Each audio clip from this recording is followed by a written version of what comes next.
अस्सलाम वालेकुम दोस्तों। सैटरडे 7 अक्टूबर 2023 हमास ने इसराइल पर तूफान बैतुल मुकद्दस के नाम से एक ऑपरेशन शुरू किया, जिसके चलते अब तक सैकड़ों यहूदी मौत के घाट उतर चुके हैं और इसी तरह मुकाबले में सैकड़ों फलस्तीनी भी जाम शहादत नोश कर चुके हैं। लेकिन सवाल ये पैदा होता है कि हमास और इसराइल के बीच ये जंग कब, कैसे, कहां और क्यों शुरू हुई। इन सवालों को समझने के लिए ज़रूरी है कि हम सबसे पहले बैतुल मुकद्दस की तमाम मज़ाहिब में अहमियत और बैतुल मुकद्दस की तारीख को समझें। ये है हमारी नई सीरीज़ अल अक्सा एक्सप्लेन, जिसमें हम डिटेल के साथ यरूशलेम और बैतुल मुकद्दस की तारीख और हर ज़माने में यहाँ होने वाले वाक़यात को आप तक पहुँचाने की कोशिश करेंगे। चैनल को सब्सक्राइब और बेल आइकन दबाकर अपडेट रहें हमारी नई आने वाली इंफॉर्मेटिव वीडियोज़ से। ज़ेब टीवी की वीडियोज़ में एक बार फिर दिल की अतः गहराइयों से खुशामदीद। दोस्तों, हमास और इसराइल की मौजूदा सूरत हाल पर बात करने से पहले ज़रा यरूशलेम और बैतुल मुकद्दस की अहमियत और तारीख के बारे में जान लेते हैं कि बैतुल मुकद्दस और शहर यरूशलेम क्या है और क्यों ये मुसलमानों के लिए जितनी अहम है इतनी ही क्रिश्चियनिटी और ज्यूज़ मजहब में इसकी क्या अहमियत है।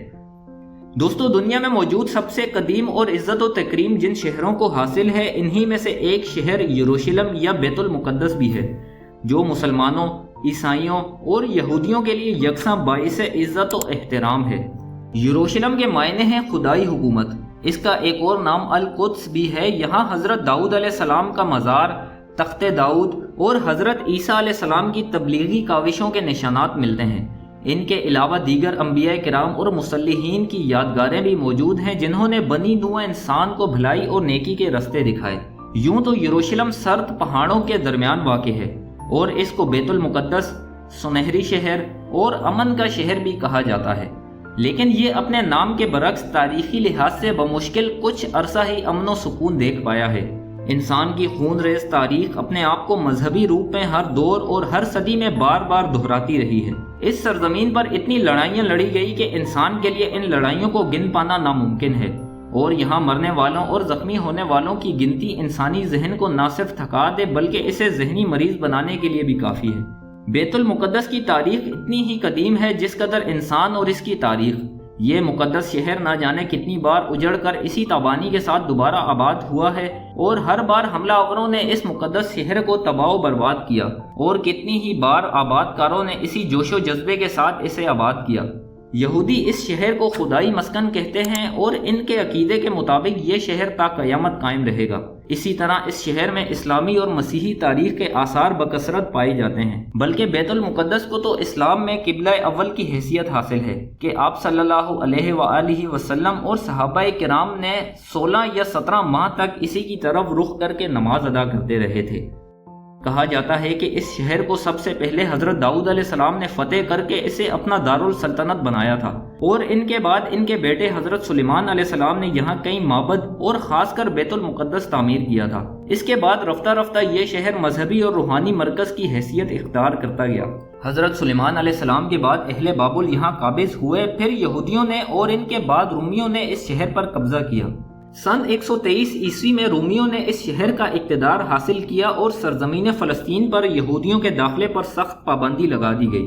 2 साल बाद एक ईसाई बादशाह कंस्टेंटाइन ने यहाँ एक बहुत बड़ा चर्च तामीर करवाया, जिसे आज चर्च ऑफ द होली सेपल्कर कहा जाता है। इस चर्च को क्रिश्चियनिटी में काफ़ी अहमियत हासिल है, जिसका जिक्र हम आगे चलकर करेंगे।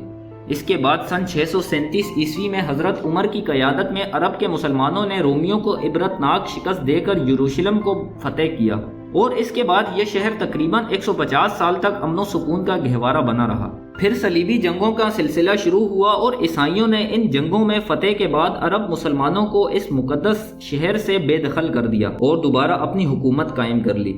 यूं तो ये शहर मुस्तकिल माजी से लेकर अब तक ना जाने कितनी बार उजड़ चुका है और कितनी ही बार आबाद हो चुका है, मगर हर दौर में ये शहर हमेशा से ही दुनियावी ताकतों के लिए दिलचस्पी का मरकज़ बना रहा।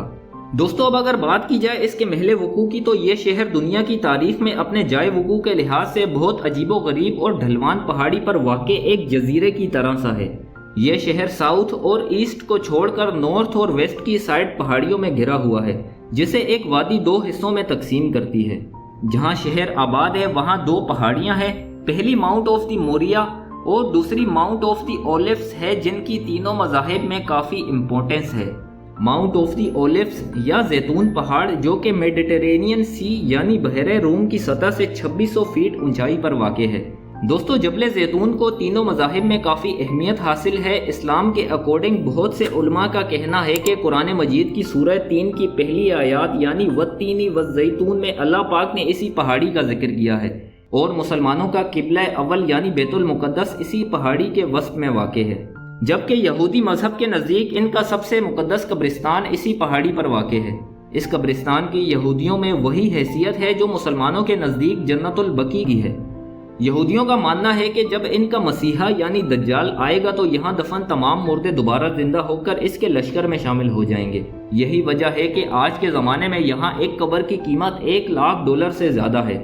इसके अलावा यहूदियों का यह भी मानना है कि दज्जाल का नुज़ूल इसी पहाड़ी से होगा और अपने नुज़ूल के बाद वो हैकल सुलेमानी की दोबारा तामीर करेगा। इसके अलावा ईसाइयों के नज़दीक हज़रत ईसा अलैहिस्सलाम पर यहूदियों ने इसी पहाड़ पर जुल्म सितम की इब्तिदा की थी और हज़रत ईसा अलैहिस्सलाम ने अपनी ज़िंदगी की आखिरी शब इसी पहाड़ के करीब वाक़े कलीसा आलाम, जिसे आज church of the all Nations भी कहा जाता है, इसमें इबादत करके गुजारी थी और यहीं से इन्हें मुख्तलिफ रास्तों से गुजारते हुए आज के चर्च ऑफ द होली सेपल्कर के मकाम पर ले जाकर मसलूब कर दिया गया था।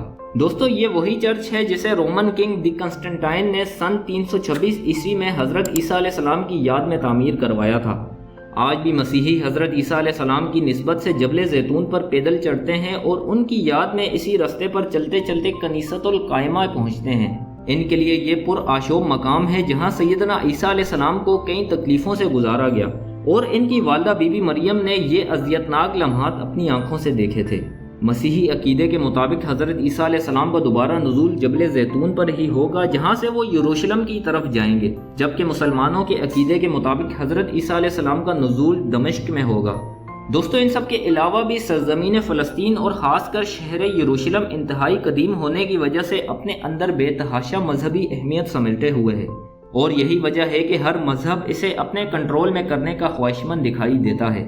हमारी आज की वीडियो इस शहर के महल वकूअ के बारे में थी। इंशाअल्लाह अगली वीडियो में हम बैतुल मुक़द्दस की तारीख़ी हैसियत और तामीर हैकल सुलेमानी और यहूदियों के उरूज व ज़वाल पर बात करेंगे।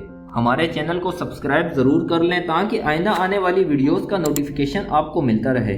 फिर मुलाकात होगी एक और नई मालूमाती वीडियो के साथ। तब तक अपना बहुत सारा ख्याल रखिएगा। अल्लाह हाफिज़।